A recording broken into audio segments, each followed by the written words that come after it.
Chittagong medical college হাসপাতালের হাম ওয়ার্ডে এখন তিল ধারণের ঠাঁই নেই। একটি বেডেই চিকিৎসা নিতে হচ্ছে 2 থেকে 3 শিশুকে। নতুন করে উদ্বেগ তৈরি হয়েছে হাম পরবর্তী নিউমোনিয়া পরিস্থিতি নিয়েও। চিকিৎসকরা জানান, গত 36 দিনে এখানে হামের উপসর্গ নিয়ে মারা গেছে 59 শিশু। আর নিউমোনিয়া সহ হিসেব যোগ করলে এই সংখ্যা হবে শতাধিক।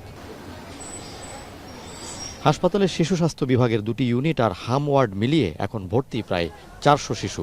আইসিইউতে লড়ছে 20 জন। প্রতিদিন গড়ে শতাধিক নতুন রোগী এলেও শুধু হামের উপসর্গ নিয়ে ভর্তি হচ্ছে 30 থেকে 40 জন শিশু। প্রথমে গায়ে জ্বর ছিল, 3-4 দিন ধরে অনেক গায়ে জ্বর থেকে এগুলা দেখা দিছে। নিয়ে আসছি ওদেরকে দেখাইছে, বলতেছে যে হাম রোগ। আক্রান্তদের বড় অংশই 9 থেকে 15 মাস বয়সী। তবে এবার বড়রাও রেহাই পাচ্ছে না। এতে পরিস্থিতি আরো জটিল হয়ে উঠছে। মাথা ব্যথা, বুক ব্যথা, এগুলা আর হচ্ছে এখানে র্যাশ উঠছে, এগুলা পাল্লা পায়খানা, আবার বমি, কাশি, তারপরে এই যে গুড়া কিগুলো উঠে গেছে। হাম পরবর্তী নিউমোনিয়ায় শিশুদের সুস্থ হতে দ্বিগুণ সময় লাগছে। একজন রোগীকে 60 লিটার পর্যন্ত হাই ফ্লো অক্সিজেন দিতে হচ্ছে। সীমিত লোকবল ও আইসিইউ সুবিধা নিয়ে হিমশিম খাচ্ছে কর্তৃপক্ষ।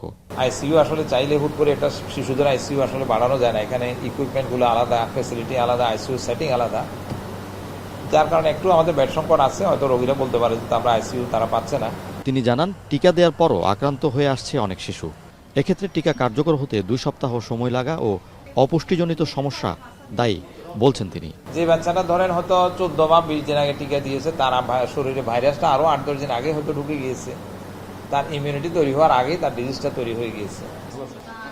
বৃহস্পতিবার সকাল পর্যন্ত 24 ঘন্টায় চট্টগ্রামে হামের উপসর্গ নিয়ে নতুন করে ভর্তি হয়েছে 70 জন শিশু। এ পর্যন্ত উপসর্গ নিয়ে ভর্তি হওয়া রোগীর সংখ্যা দাঁড়ালো 1010 জনে।